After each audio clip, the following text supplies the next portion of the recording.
Joining us live in the Movieland Spotlight this month is Shane McDermott, a former actor known for his appearance in the classic rollerblading film Airborne. First of all, I really need to know, buddy, how are the waves breaking today?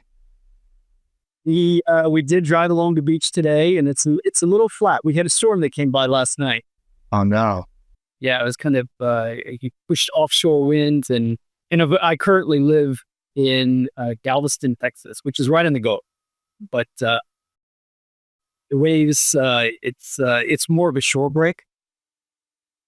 That'd be real freaky whenever the waves come in. Perfect. Well, I'm a bit of an Airborne fanatic, and I loved it for many years, so it makes this interview so much more special to me. So thank you so much for joining us. But yeah, please tell us a little bit how you got started in the movie industry and who inspired you. I was young. At the time, I was maybe 11 years old. I was a gymnast, was a pretty motivated little kid. One day, it was kind of the summer break, and I was bored, so I was watching TV and ended up seeing this commercial for a company called Bases International. And, I said, well, it was basically a book where you would pay to get your photos put in this book. And once your photos were in that book, you were famous, And so anyway, I thought that was a great idea and decided to call up the operator and set up an appointment. But I guess they were kind of used to kids calling in. And they called my mother back and said, want to make sure that this appointment is okay. And so we set up the appointment, and they set us up with this photographer, and I still remember his name, Brian Champagne. And we didn't really, not much came of it after that, except that I had sent some photos up to New York. One day we got a call, and they said, hey, we found your photos. We wanted to know if you're interested. We booked you for a job if you want it. That's really how it all started. I went out, we did the shoot.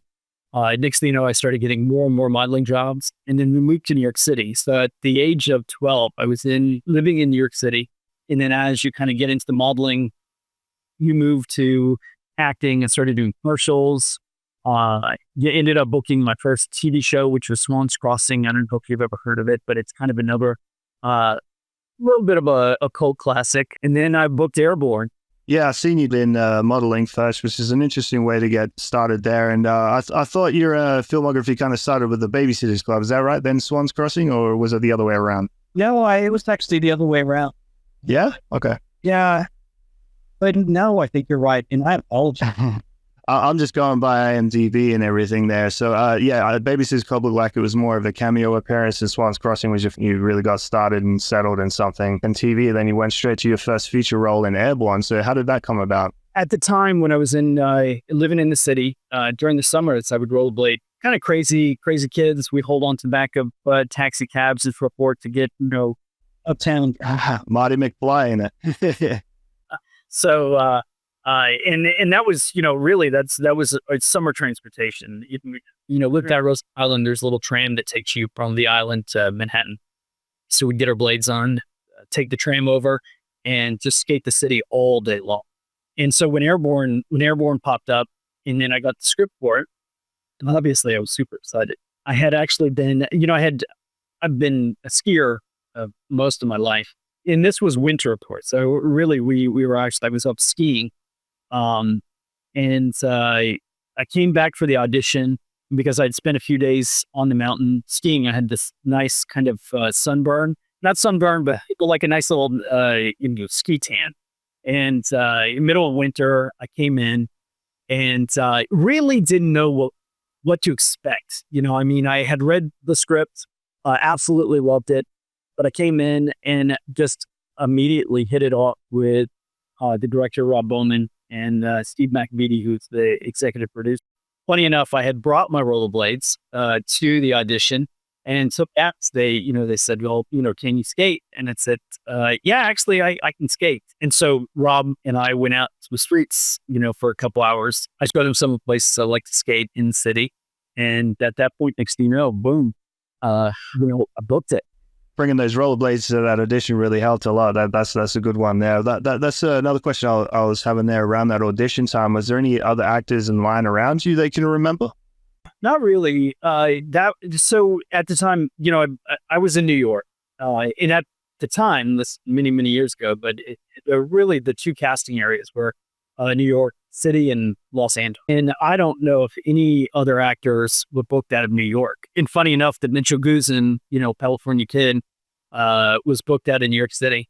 So I was kind of get a kick out of that. But yeah, well, Airborne is truly a hidden gem, but like a staple in history of like probably the greatest rollerblading film of all time that I know of anyway, but that's just to me. There's nothing out there like it that I've ever found. Me finding Airborne was a mistake back in the day. I was just, going through a video store and I discovered the videotape and like, I didn't really read the back of it, just going by the cover. I was kind of intrigued by it, but I don't know why, but I got this impression that like it was just flying rollerbladers in general. They could just shoot off and fly in the sky. And I didn't think that was an exaggeration because I was used to exaggerating movies back then. I don't know if you're familiar. There's a movie I was obsessed with at that time called The Dirt Bike Kid, where his dirt bike would actually fly through the sky. So I was like, yeah, this is normal. Okay. But I was not at all disappointed when you guys went literally flying. But yeah, that was definitely my first impression was, oh, flying skitters, let's go. Everybody raised kind of on the same thing. Like North Shore was a huge film for me. North Shore, and then I had Brad. So, but it's a real honor to have participated in it. It's still around. People are still watching it. And we're actually, even at this point, I've got a 7-year-old and a 9-year-old, and they're just at the age where where they're old enough to rollerblade. And so, and it's funny, I hadn't skated in a while, but recently I've gotten back into it because really? Teaching the boys how to rollerblade. And I'm loving this. That first of all, they're getting a cook out of it. And I can still skate, not as good as I used to be. It's a real treat to do that with them. So.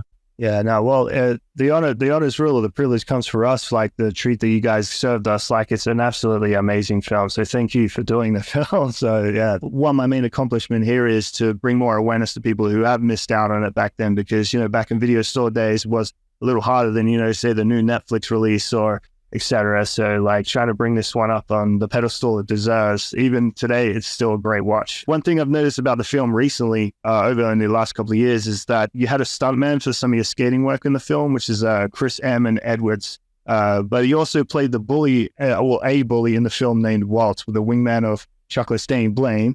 Hard to notice back in the VHS days, but now with the Blu-ray which has come out, I'm actually looking for the difference, and I can slightly see it, but it fooled me in the past. I thought it was all you, buddy. No, Chris Edwards, the best stuntman. At the time, he was the #1 rollerblader in the country. And so somebody who, my experience of really just skating in the streets, but Chris was a whole new level. I noticed the first time I saw him on that half pipe, they had built this half pipe underneath this kind of, highway in Cincinnati. And we're talking, 12-foot walls. Just a massive half pipe. And Absolutely. Coming onto set, and Chris was just kind of getting used to the half pipe. So he's dropping in. I just didn't know that you could do stuff like that in skates.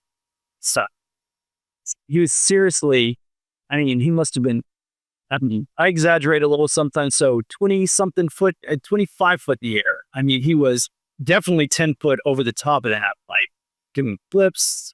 Just truly amazing. And the one thing that I was always so impressed with Chris is that it was almost like he couldn't fall. He would do the craziest stuff, and even if there was kind of a mistake that was made, he would still land on his face. And it was wonderful to watch Chris skate. It was a wonderful skate with Chris, because that, first of all, I was learning a lot of cool tricks and, many fun stuff. But just a great experience. Not only with Chris, but all the rollerbladers, team rollerblader was there. It was just a great experience to be with them daily. Yeah, that was another question I was going to have. Did you spend much time with Chris prior to making the movie to replicate each other? Because like it's truly hard to spot the difference between the way you guys both move in the film. Like, we didn't actually spend that much time together. There was a period where they spent some time beforehand trying to teach all the cast members that didn't skate to skate. And so they did bring us to kind of a warehouse where we all kind of skated around with each other and had kind of different ramps and so forth. But really, we had before we started shooting, there was maybe a week in Cincinnati once we started shooting. Once I started shooting, it was a very busy schedule for me. So we were up early in the morning. I was on set almost all day. And the interesting thing is until the end of the movie, they do all the scenes up front, and then I guess maybe they do the rollerblading dangerous stuff in the end. Right.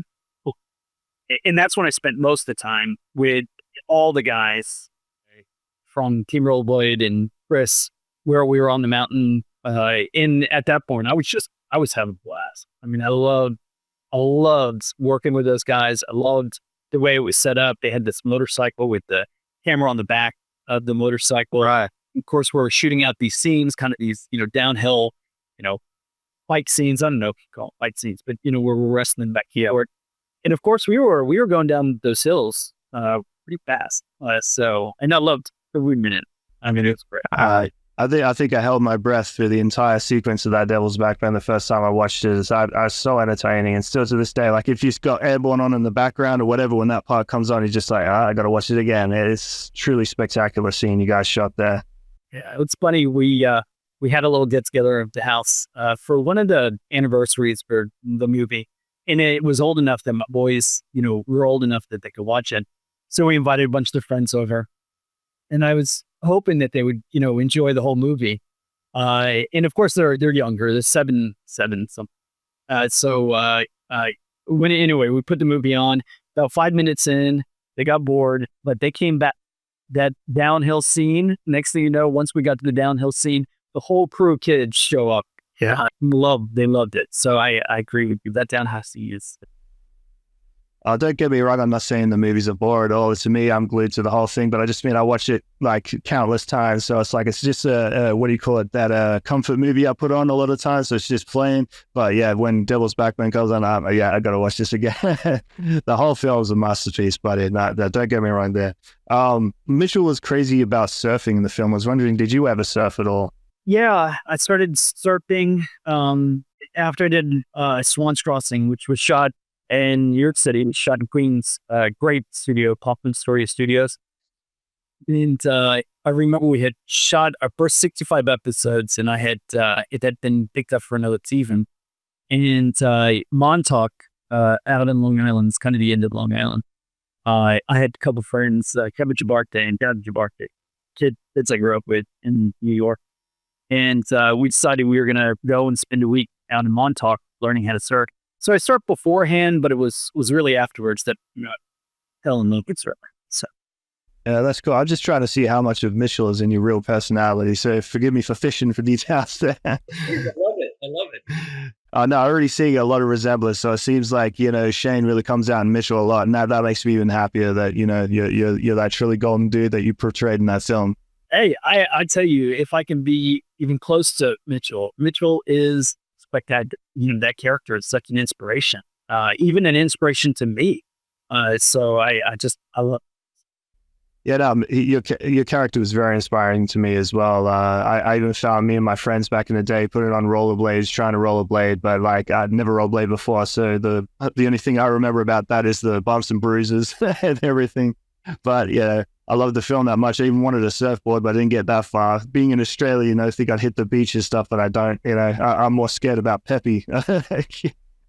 Well, yeah, that's a valid concern, I guess.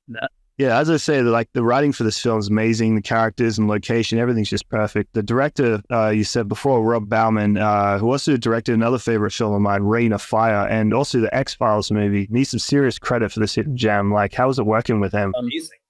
Yes. Not having any experience doing a movie of this size, first of all, I was young, 60 years.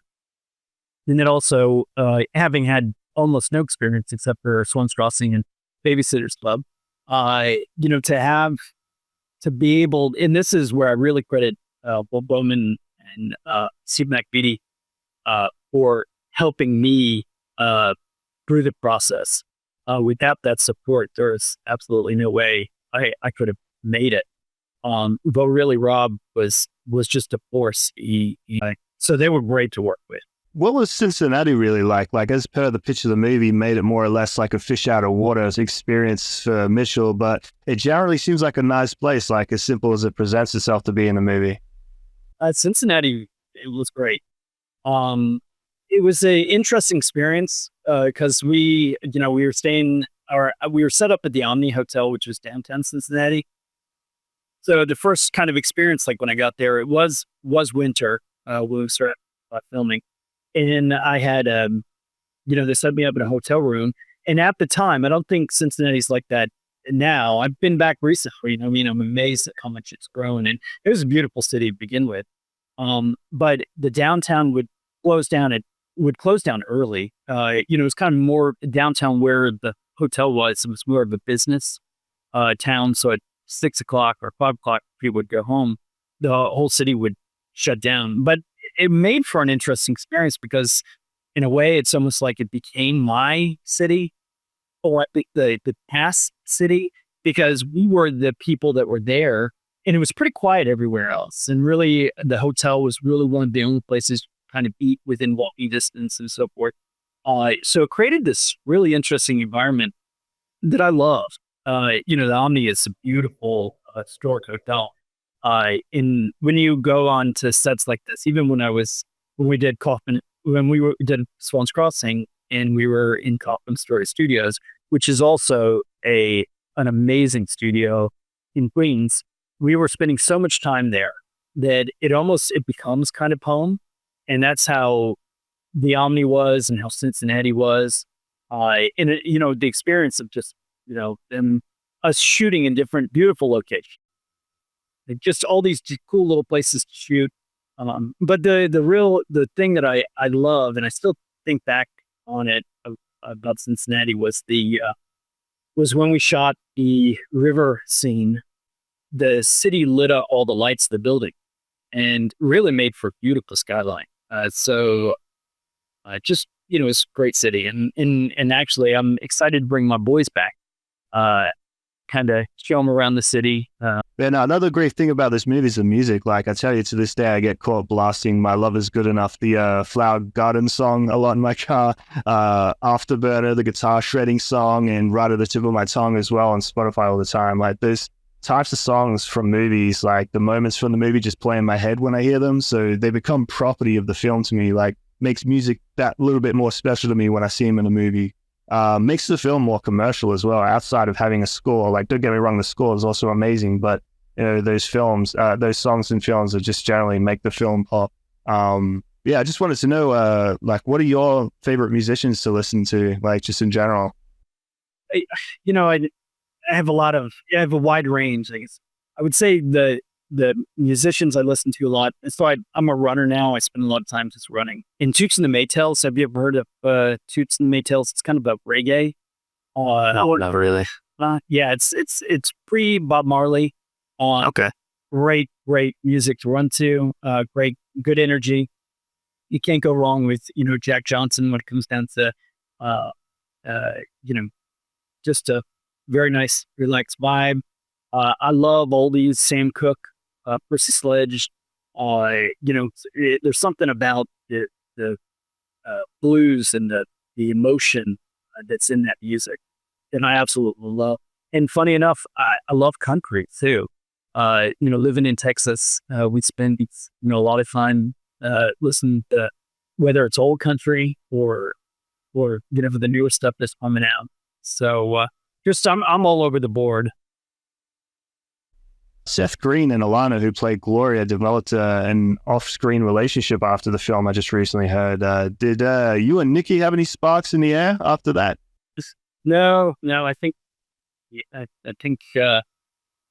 first of all, I was young, and I think he was a few years older than me. So all right. Yeah. So at the time, and also I was busy just trying to make it through Airborne. I get you. Just that maybe there was a lot of magic in the air everywhere. Chemistry between everyone was great in that film, so who knew?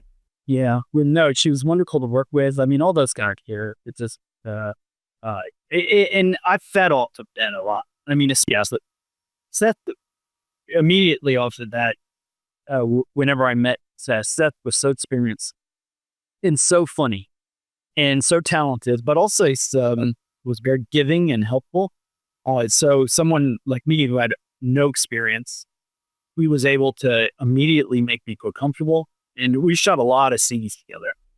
Yeah, no, Seth was amazing in this film, just so hilarious. Yeah, he's a great actor and he's still going great, which is amazing. There's a lot of like great upcoming talent in this film, which weren't really established at the time, like Jack Black for one in the background, Chris Conrad, Jacob Vargas. What was the experience working with those guys? It was amazing to work with all of them, but you could immediately tell when I was telling you about that reading, you felt the energy in the room. And it, started with Seth, but Jack, which at the time, I don't know if Jack had done anything except for he's known for Tenacious D and so forth. But he was,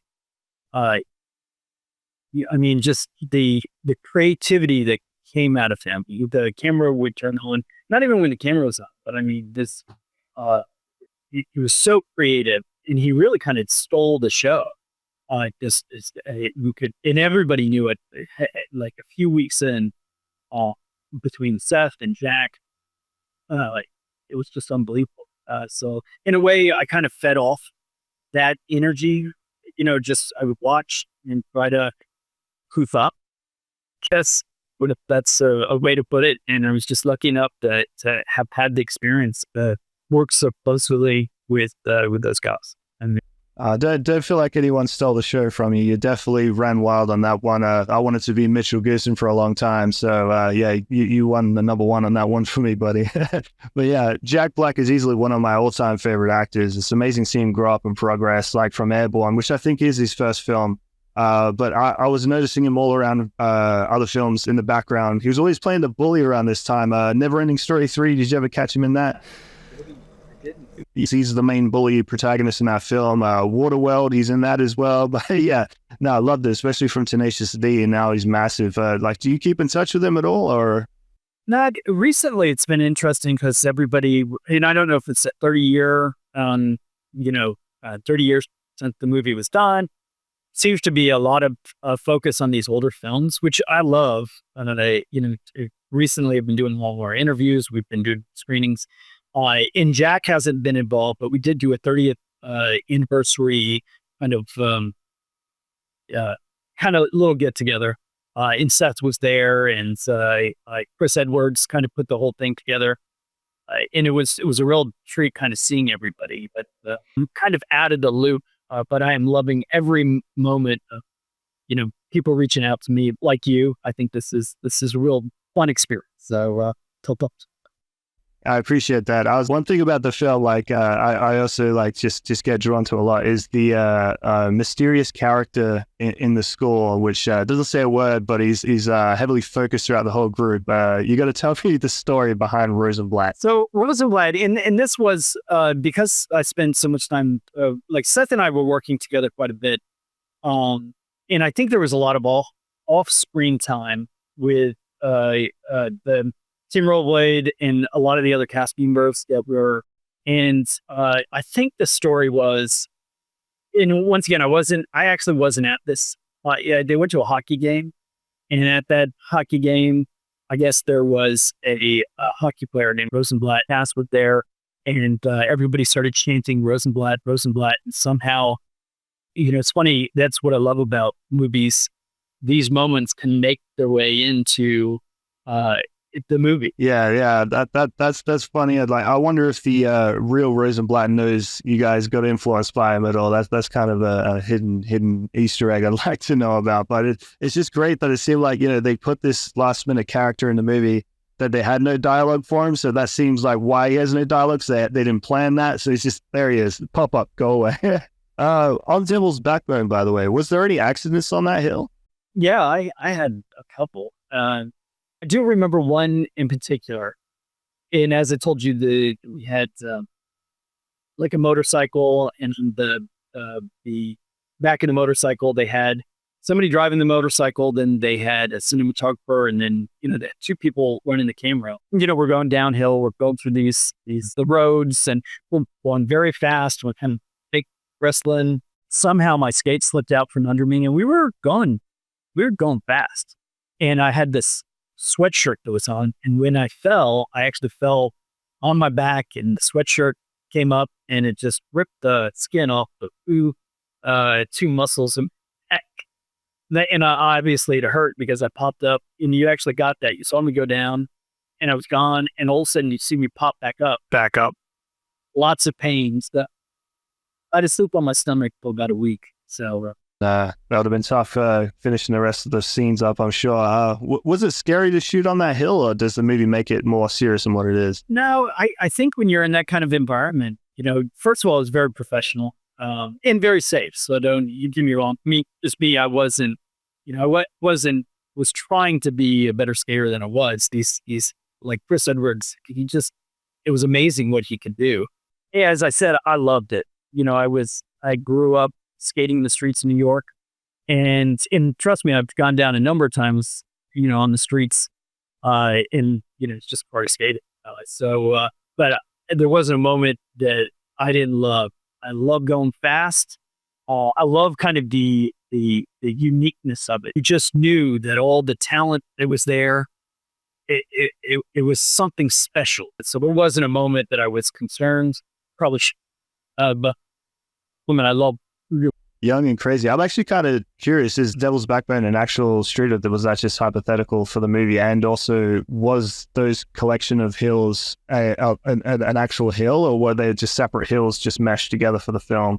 Yeah, from what I remember, it was separate parts of Cincinnati, which was into like the great experience in being in Cincinnati. You got to see all different sections. But they were different locations. Right. We were driving around trying to find different hills that you kind of put together to make that Devil's Backbone. And I don't think that's a real place. Although I did have Spencer, who's a good friend, and he's been a big fan of Airborne forever. He did get me one of those street signs that says Devil's Backbone in How nice. office. So we'll say it's real. We'll say it's real. Okay, yeah, that's movie magic. Some things I think about that I shouldn't, that take away from the magic. It would be great to see like a Devil's Backbone like game almost, like even if it's a mobile game, but it'd be great to see different obstacles going down rollerblading. You don't see much rollerblading games. Oh, that's it. Yeah. Would you ever consider returning to the role of Mitchell for an Airborne sequel or reboot if the opportunity arises? I'd love it. Yeah. Because the experience was such a great experience for me. Yeah. I'm lucky to have participated in it. And then recently, the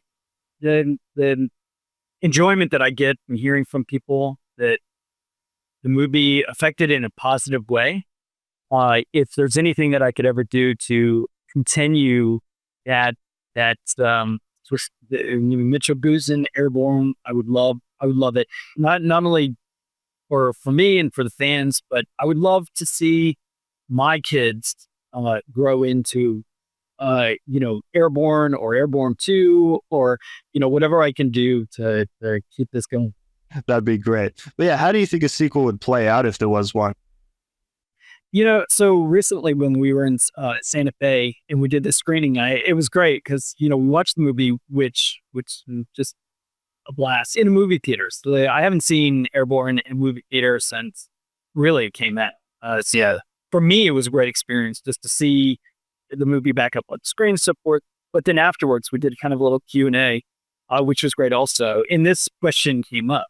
I think someone mentioned, and it was kind of nice for me because I grew up skating in the streets of New York. They were like, older Mitchell Guzin goes to New York City and he has his kids, and his kids end up having some, take it out of Cincinnati, put it into a city environment. I thought that was great, and let's bring it to New York.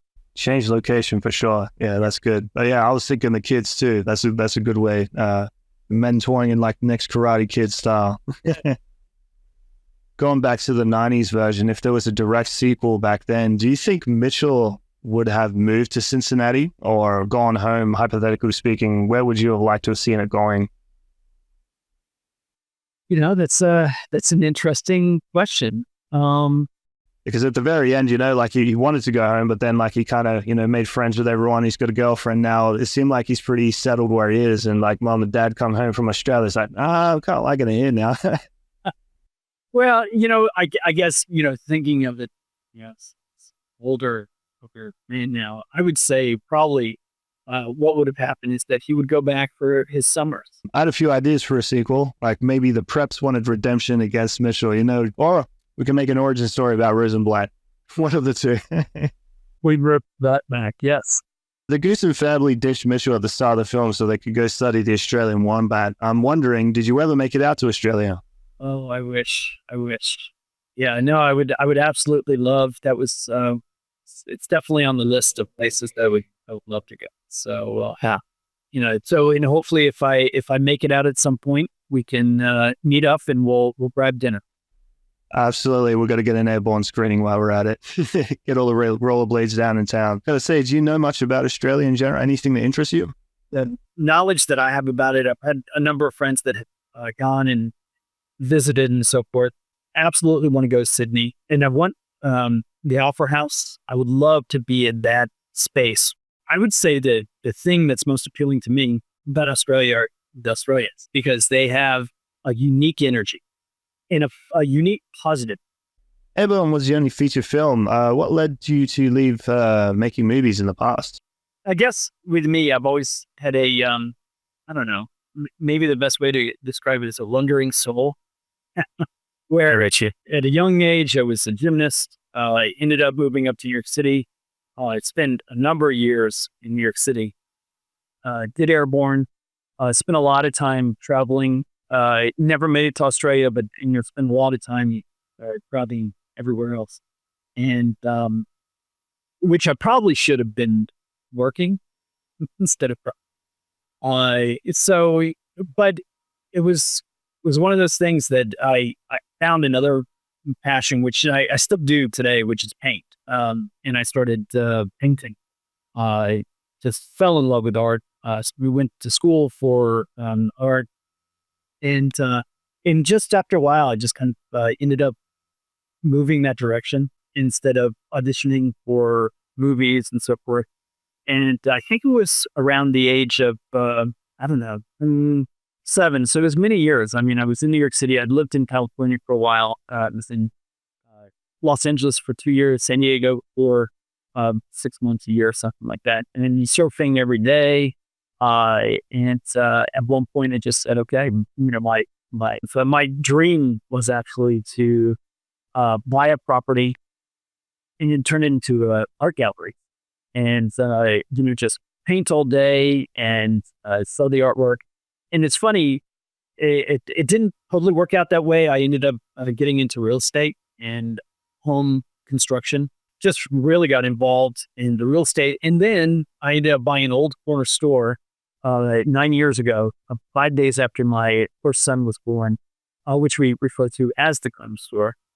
I rehabbed it myself, which is what I'm sitting in now. Office / gallery, just a funky old place built in 1870. And so that's, it's funny. I bounced around a lot of different things. One day I kind of found myself somewhere else.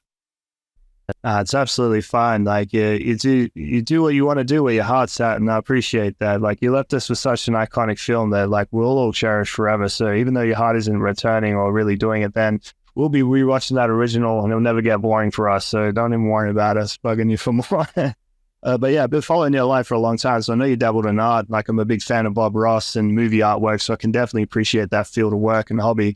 Like these art you got in the background, is this something like some of your pieces, like, or is there something that you could just kind of show, like your favorite piece that you've done?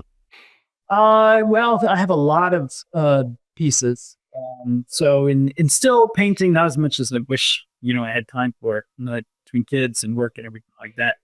So the two pieces, This piece is one of more recent pieces, which I've gotten into. Galveston, of course, I sell a lot of real estate, but we have a large stock of old historic homes, Victorian homes, craftsman homes, and it was just beautiful. It's an older city, not old, but 150 years old. So, and we have some beautiful houses. And within the last maybe 5 or 6 years, I've really focused on taking these old houses, painting these old houses. In this house here is on the corner of 24th and Avenue L. Victorian home, lots of gingerbread, beautiful home. And most of my work is big, which this side, this is one of my first paintings that I did in New York City, which managed to carry around with me for a number of years, although it's huge. So I really kind of found the gallery space just to put this painting. It's kind of fun. And no, they look great, and I'm glad you got a passion in it. It looks amazing, and yeah, it's great to hear you're into real estate and you're doing good with that. And yeah, how can people find you or find your houses? So if you go to livinggalveston.com, that's my real estate website, and as a realtor. But then I also have an art website, which is sfmcdermottart.com. And that's just has a lot of the artwork. And that's really it. And once again, you had mentioned something about, my heart being other Francis. Like right now, I mean, my heart is I'm absolutely loving the talking about my film and being able to participate and just having had that as an experience in my life on it. So I'm really honored. Yeah, no, you definitely deserve the love and attention for that, and we do really appreciate that movie so much. A lot of people. One thing about your real estate is I really hoped you could have saved the Goosens house, because I heard it recently got demolished. Yeah, that would have been a good project for you to do. Last couple of questions. Just want to know, here at Movieland, we love recommending movies, so please give us a couple of movies that you would like to recommend. Old, new, all time, anything doesn't matter. So for years, I've had a VHS collection of just favorite films. And once again, just like the music based, I'm really all over it. Some of the movies that I end up watching again and again, movies like True Romance, with Christian Slater, but then also I have Captain Juan. Groundhog Day is another great. Groundhog Day is amazing. Yeah, anything Quentin Tarantino, Django is just probably one of the, just all of this. And then you go back to, classics like Lawrence of Arabia. There's just, I must have 200 movies that I'll watch again and again. And that was one of the things whenever I would paint, I would put in. You were talking about Airborne being one of those movies that you kind of on in the background. And then after films, yeah. Yeah, just as I was doing, I would put in so many of these movies and I would just listen to them. And then those great parts would come up. You'd stop what you're doing, you'd go off for 10 minutes, and then we kind of go back to there. And I am blown away that Airborne, that I'm lucky enough to be a part of one of those movies that I do all the time. Like, just you stop and you appreciate and you listen to it, and that you can watch it again and again and again. And so, and there are just so many movies like that. Still to this day, pop them in and watch them again and again. So. Yeah. I'm happy to hear that you collect VHS tapes. I still have some that could hold a lot of value. I've actually got a lot of collections around me in VHS, also video store standees, which I've collected from video stores over the years that have still somehow survived. I do actually, I'm lucky enough to have 3 copies of Airborne on VHS, and one of them is actually the German copy, which I put in for shits and giggles, and it's hilarious watching you guys talk in German. Hey, I think Ich habe einen Forschungsauftrag erhalten. Das Zoologische Forschungsinstitut hat uns beauftragt, den australischen Wombat zu erforschen. Australien? Na, das ist doch wunderbar, ganz großartig. Ich meine, wir waren noch nie in Australien. This is the German copy here. Okay. Yeah. Yeah. I was wondering where that, because that's it actually, funny enough, I didn't know that they had different covers. Yeah, because that's Chris on the front at the top there. You can see pretty clearly. This is also another row on Laserdisc. Yeah, when the movie came out, that was kind of the It's the Australian videotape as well, that one. yeah. Okay. Same kind of cover. Actually, I think I have two on VHS. So, Right. which in my whole group of VHS, and I love that you collect them. So Yeah. I'm right there with you. Last question. Do you still have your American Express card from the movie? That is your surfboard.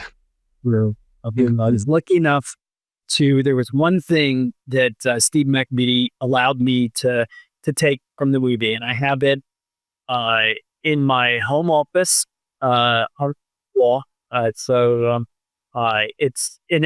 still in pretty good shape. When every day I'll wake up and there it is. So it's a great memory. I do wish, if there was anything else that I wish I had the original rollerblades. Yeah, that's what I was going to say. Do you have those as well? That'd have been mad. And that is the one. The surfboard was amazing, but those rollerblades, I can. It's I would love to have those. And recently, I went ahead and bought a new pair because the rollerblades that I had, they were getting a little beat up. So I just recently bought a new pair of rollerblades, and been very excited to take them out. It's just like Dorothy trying to get her ruby slippers back. Apparently, those went missing from all the auction houses and everything. But that'd be great if somehow those resurface one day for you.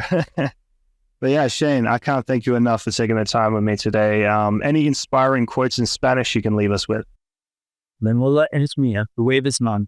So, and I'd love to thank you and thank everybody who's keeping of Airborne.